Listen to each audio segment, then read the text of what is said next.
I had been working with Department of Juvenile Justice for several years at this point. The whole system is basically gladiator camp. They put a kid that shoplifted a remote control from Walmart in the same room with somebody who stabbed two people whenever they were doing a drug deal. We had multiple officers get punched in the face. I was punched. I was stabbed one time in the hand. It's a dangerous place to work. One of the narratives they're trying to sell is that we were in the obscure, dark, and no one knew what was going on behind doors, which is a complete lie. Mr. We're going to keep his name out of this podcast, but we're going to hear what he has to say. So we learned a little bit about your background, your training, your experience, and your knowledge. What brought you to AYA? At the time, I was working with Georgia Department of Juvenile Justice, and my former supervisor, which is actually one of our co-defendants, I'll just call him C. He was recruited to come work at AYA several months before I was. And he called me one day and said, "Hey, I'm working at this school. It's up in Roswell. And we're able to help kids that are going to keep them from going to jail. Judges are sending kids to this program, allowing them to come and actually have a diversionary program to keep them out of jail." I had been working with Department of Juvenile Justice for several years at this point. The whole system is basically gladiator camp. They put a kid that shoplifted a remote control from Walmart in the same room with somebody who stabbed two people whenever they were doing a drug deal. Wow, that's inside the corrections. That's inside Georgia Department of Juvenile Justice. The types of people that I was dealing with, if they had some kind of program before they came to jail, they probably wouldn't be in the situations they were in because they're just making them better criminals. Well, the AYA, that was the purpose of AYA, was an alternative to incarceration. Yes. So you came to AYA because you liked the idea. Oh, yeah, I loved it. Because I've always wanted to help kids. I'm an Eagle Scout. I actually used to help out with the Scout program. And whenever I heard about this from Defendant C, he told me they're hiring mandated officers to come in there and help. And that's all I wanted to do. So I came in and I was told to bring my certifications from the state as well as any other accreditation and training that I have. So you were actually asked by AYA to bring all your certifications and training along. Yes, all of my certifications were brought up there and handed in. I was investigated by the school investigator, made sure that all my certifications were up to date. They even sent us through a small program dealing with their type of youth that we have. So you were certified by the Handle with Care. Handle with Care, that's the Handle with Care, which is a federal program. Yes. So Handle with Care, for people who doesn't know, is a program that they have in the United States, is federally accredited and help you understand and handle juveniles that are in crisis and juveniles that are violent. How to deal with them effectively, how to put hands on, which is a very important thing, how to put hands on. When you came to AYA and you start dealing with the kids, that were there, which are juveniles, under the law, there's no difference between ages. But you just mentioned earlier that in the juvenile system, you were dealing with kids anywhere from 9 years old to 17 years old. That's correct. But AYA didn't have that kind of kids. So AYA had older kids. Correct. So what was your impression? From my experience, it was actually very well ran. The head of security was former Navy. NCOIC, which is non-commissioned officer in charge, is a former Marine with the Purple Heart from his service in Iraq. I was very impressed by the staff there. So you knew that you weren't dealing or working with negligent people. Exactly. They were people very well trained and very well certified. More trained than I expected, in all honesty.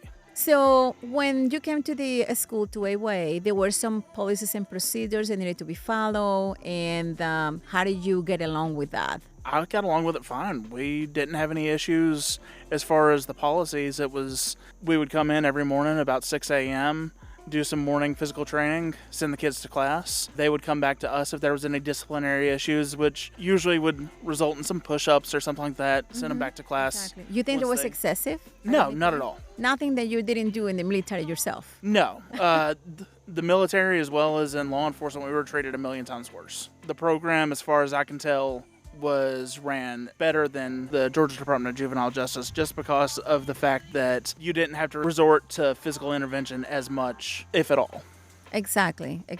So in the Department of Juvenile Justice or in the juvenile jails, usually when a juvenile is out of control, they can't control with any of the protocols that they use, to control them. What do they do with them? There are jail cells that are isolation. Solitary confinement. You are locked down. If you walk, you won't be in there as long. They have what's called a cool-off period, which allows the youthful offender to go in there, sit down in their cell that's locked and monitored by an officer, allows them to kind of, cool off a little bit. Correct. However, they do have just the same as adults, 24-hour lockdown if they're violent offenders and attacking people. We had multiple officers get punched in the face. I was punched. I was stabbed one time in the hand. It's a dangerous place to work, and I've worked with adults and juveniles, and as far as violence, the juveniles are 10 times worse than the adults. 10 times worse because they don't think of consequences. Yeah, they don't have the cognitive ability to actually think about the consequences. Long-term consequences, yeah. Yes. Exactly. So juveniles, you can agree that juveniles are going to be a way more violent and more difficult to handle than adults. Oh, yeah. I would go back to work with the adults in a heartbeat. You couldn't pay me enough to send to go back to work for Georgia Department of Juvenile Justice. Yeah, I can tell. I can tell because I've seen what's happening too. I've been in it. Oh, yeah. So I know what happens. So now having this said, and you have been very clear on comparing, the two different programs, one from the government, one it was private. Yes. Because AYA was private. Anything that you can tell anyone that concern you about AYA as far as practicing? Nothing that I knew of. And I'm the type of officer that if I had seen something that was going on, I would have said something to someone. I would have called up the state and said, hey, y'all need to look into this. Because as a mandated officer, we are required by law and by our certification to inform the government if there's something going on. And during the time in AYA, how long did you serve AYA? I started there at the end of February of 2015 through August 17th of 2015. 2015, yeah, which was the time of the fight. Yes. So we're not going to talk about the fight today, but that was the time of the fight. Okay. So having this said, do you think AYA, any way of form, because you just mentioned kids were sent over there by judges. Yes. There were probation officers coming in and out of the school throughout the day. We had DFACs coming in out of the day, in and out, talking to several different kids. Yes. We had special units, like gang suppression units, coming to interview our juveniles all the time. And there was a constant in and out of law enforcement. Oh, yeah. Almost every morning. From the government, yes. Every morning whenever we were opening, there would be an officer from Roswell Police Department standing there with us. Correct. They saw everything that was going on, if not 2 or 3 officers. Well, you remember that the program had also kids from the police department. Kids are the officers' kids. Yes. In the program as well. So we had the police inside. Of course. Okay, so a lot of people is on the impression because the media had tried to sell the story, their narrative. And then one of the narratives they're trying to sell is that we were in the obscure, dark, and no one knew what was going on behind doors, which is a complete lie. Yeah, I remember seeing a billboard on the side of I-75 for the program. And Atlanta Journal-Constitution, as well as there was one other article that I read about it. There had been a lot of traffic in and out of the program with government officials. There were actually DAs. Yeah, I remember district that. attorneys, officers coming from different district attorneys' offices, coming to walking the program. We had the presence of several juvenile judges. I remember that. Coming and walking through the program, interviewing kids and sitting with them. That was needed for them to send kids to our program. Yes. Okay. So you saw all that. And how did that make you feel? It actually made me feel very confident in the program. It made me feel like we were doing something right and actually making a difference. Actually making a difference. And with this idea, we're just going to take a break again, and we will come back a little bit more with what happened to him throughout all these 8 years and all this catastrophe that went on after August 17, 2015. We'll be right back. This is The Setup with Dr. Beltran.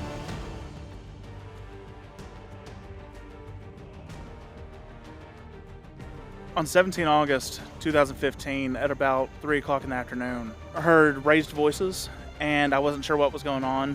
And as part of the security staff, I felt that it was my job to go over there and check on it. We had actually been hearing about them wanting to start a riot at the school for a long time now, probably at least a month.